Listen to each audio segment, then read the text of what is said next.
Selamat sore. Topik kali ini akan membahas tentang takut akan Tuhan, disampaikan oleh Bambang Sugiono Agus Purwono. Beberapa pokok bahasan yang akan kita bahas pada saat ini yaitu pendahuluan, pengertian atau definisi, alasan takut akan Tuhan, macam-macam takut akan Tuhan, usaha yang harus dilakukan, kemudian berkat yang akan diperoleh apabila kita takut akan Tuhan, manfaat yang akan diperoleh, implikasi pribadi terhadap takut akan Tuhan, referensi dan biodata. Pendahuluan sebagai ilustrasi, ada sebagian kecil kita atau umat ciptaan Tuhan yang takut akan beberapa hal seperti takut akan ketinggian. Kalau naik pesawat sehingga kurang begitu berani, takut akan keramaian, takut berada di dalam lift atau elevator, takut berada di dalam kegelapan, takut di tempat yang sepi dan gelap di malam hari, takut binatang ular, atau takut akan serangga tertentu, atau takut pada sesuatu. Sebagian bahkan membutuhkan terapi khusus untuk mengatasinya. Takut akan Tuhan bukanlah seperti itu. Pengertian takut akan Tuhan menjadi jelas jika kita mengerti siapa dan seperti apa Tuhan itu. Definisi adalah takut akan Tuhan adalah permulaan pengetahuan, tetapi orang bodoh menghina hikmat dan didikan. Takut akan Tuhan adalah didikan yang mendatangkan hikmat, wisdom, dan kerendahan hati, mendahului kehormatan. Permulaan hikmat adalah takut akan Tuhan, dan mengenal yang Maha Kudus adalah pengertian. Ada beberapa hal yang perlu diperhatikan di dalam pengertian takut akan Tuhan. Yang pertama adalah kesadaran akan kekudusan, keadilan, dan kebenarannya. Yang kedua, memandang Tuhan dengan kekaguman, penghormatan, dan menghormati karena kemuliaan, kekudusan, dan keagungan serta kuasanya yang besar, serta menyebabkan orang percaya menaruh iman dan kepercayaan untuk beroleh selamat, serta kesadaran bahwa Dia yang marah terhadap dosa memiliki kuasa untuk melakukan penghukuman. Beberapa alasan takut akan Tuhan. Yang pertama adalah karena Tuhan memiliki otoritas, mempunyai power, mempunyai kuasa yang sangat besar. Yang kedua adalah karena kuasa yang terus dijalankan dan itu diberikan kepada umat ciptaannya. Karena menyadari kekudusan akan Allah, dan berikutnya adalah menyaksikan kemuliaan Allah. Alasan yang berikutnya adalah karena berkat yang terus-menerus kita terima. Yang berikutnya adalah, yang terakhir adalah karena Allah itu Maha Adil.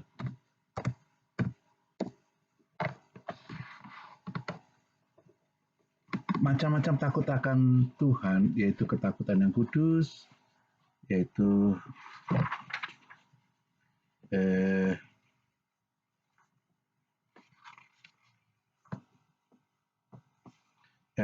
yang bahwa semua orang melakukan berakal budi dengan baik, melakukan puji-pujian kepadanya untuk selama-lamanya. Jadi itu ketakutan yang kudus. Kemudian takut diperbudak, yaitu bahwa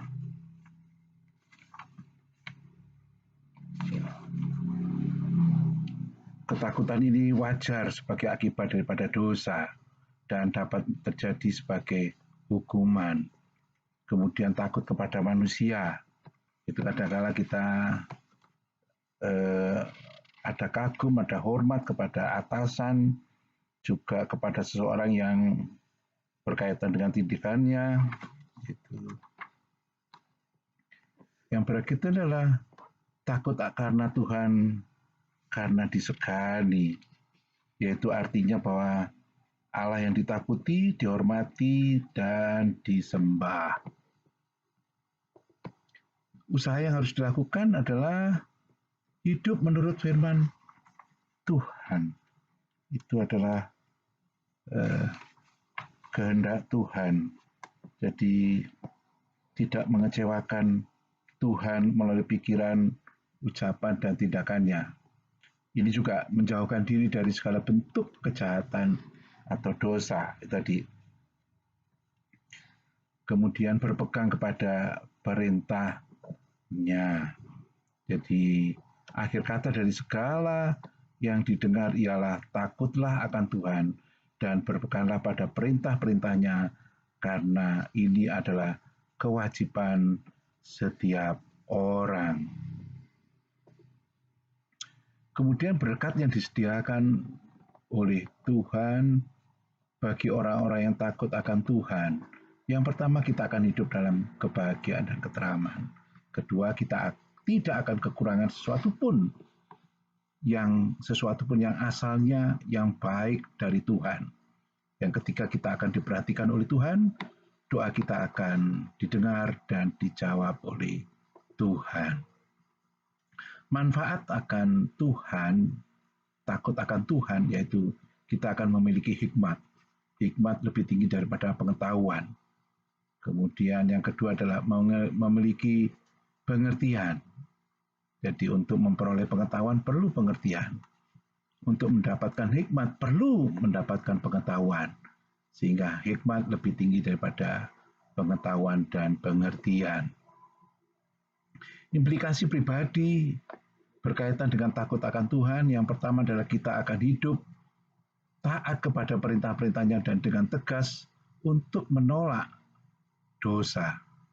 Yang kedua, orang percaya harus mengajar, membina kepada anak-anaknya untuk takut akan Tuhan, untuk membenci dosa, dan taat kepada perintah-perintah Allah yang kudus. Yang ketiga adalah dampaknya adalah mempunyai pengaruh yang menyucikan pada umat Allah dan menyucikan di dalam kebenaran firman Allah. Yang keempat adalah mendorong umat Allah untuk menyembah Dia dengan segenap dirinya. Adapun yang kelima adalah ganjaran akan kerendahan hati dan takut akan Tuhan adalah kekayaan, kehormatan, dan kehidupan. Mereka yakin bahwa Allah akan melepaskan jiwa mereka dari maut apabila kita takut akan Tuhan. Beberapa daftar pustaka yang bisa dijadikan referensi, jadikan acuan, kemudian biodata, biografi dari Bambang Sugiono Agus Purwono, kemudian juga ucapan terima kasih. Jangan lupa subscribe, komen, like, dan share. Sampai berjumpa kembali di topik yang lain. Selamat sore.